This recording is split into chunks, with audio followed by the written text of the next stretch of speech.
Good morning holy spirit ഭാഗം 3. ചർച്ചിനകത്തേക്ക് ഓടിക്കയറുന്നു.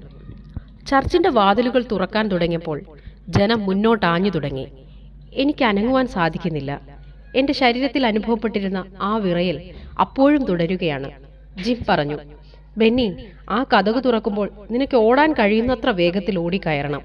ഞാൻ ചോദിച്ചു, എന്തിന്? ബെന്നി കയറിയില്ലെങ്കിൽ ജനക്കൂട്ടം ബെന്നിയെ ചവിട്ടി മെതിച്ച് കയറിപ്പോകും. ജിം നേരത്തെ അവിടെ പോയിട്ടുള്ളത് കൊണ്ട് അവിടെ നടക്കുന്നത് ജിമ്മിന് അറിയാമായിരുന്നു. ഞാൻ ഒരിക്കലും വിചാരിച്ചിരുന്നില്ല ചർച്ചിൽ പോകുവാൻ ഇങ്ങനെയൊരു ഓട്ടം ആവശ്യമായിരിക്കുമെന്ന്. എന്നാൽ ഇപ്പോൾ ഞാൻ അതിന് തയ്യാറെടുക്കുകയാണ്. ആ വാതിലുകൾ തുറന്നപ്പോൾ ഒരു ഒളിമ്പിക് ഓട്ടക്കാരനെ പോലെ ഞാൻ ഓടിക്കയറി.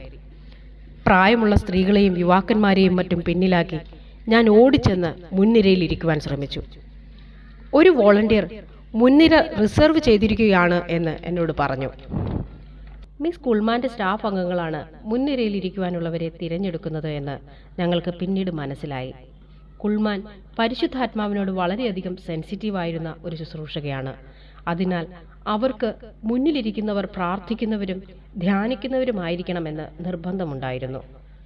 എൻ്റെ അതിഭയങ്കരമായ വിക്കു കാരണം വോളണ്ടിയറിനോട് സംസാരിച്ചിട്ട് കാര്യമില്ല എന്ന് എനിക്ക് മനസ്സിലായി. രണ്ടാമത്തെ നിരയും നിറഞ്ഞു കഴിഞ്ഞു. എനിക്കും ജിമ്മിനും മൂന്നാം നിരയിലിരിക്കുവാൻ ഇടം ലഭിച്ചു. ആരാധന തുടങ്ങുവാൻ ഇനിയും 1 മണിക്കൂർ ബാക്കിയുണ്ട്.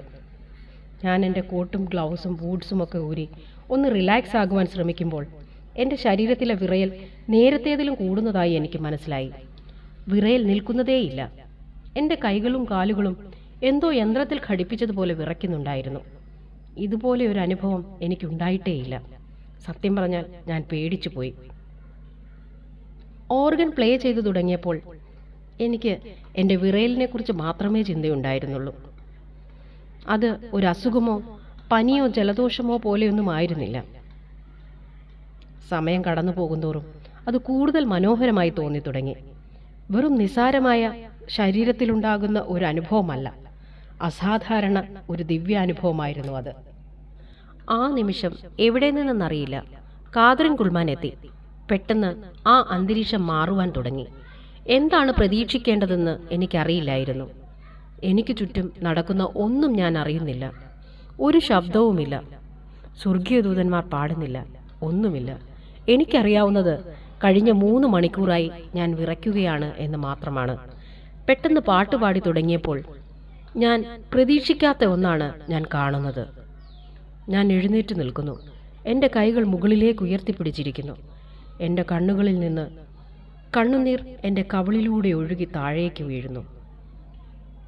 ദൈവമേ, നീ എത്ര വലിയവൻ എന്ന് പാടുകയാണ്. ഇതിനു മുമ്പ് ഇങ്ങനെ ഞാൻ അനുഭവിച്ചിട്ടേയില്ല. ഇതുപോലെ എൻ്റെ കണ്ണുകൾ നിറഞ്ഞിട്ടില്ല. ഒരു സ്വർഗീയ അനുഭവമായിരുന്നു അത്. ഞാൻ സാധാരണ ചർച്ചിൽ പാടുമ്പോൾ പാടുന്നത് പോലെ ആയിരുന്നില്ല അത്. രക്ഷകനാം ദൈവമേ, എൻ്റെ ആത്മാവ് പാടുന്നു എന്ന് പാടിയപ്പോൾ എൻ്റെ ആത്മാവിൽ നിന്നാണ് ഞാൻ പാടിയത്. ഞാൻ ആത്മാവിൽ നിറഞ്ഞു നിൽക്കുകയായിരുന്നു.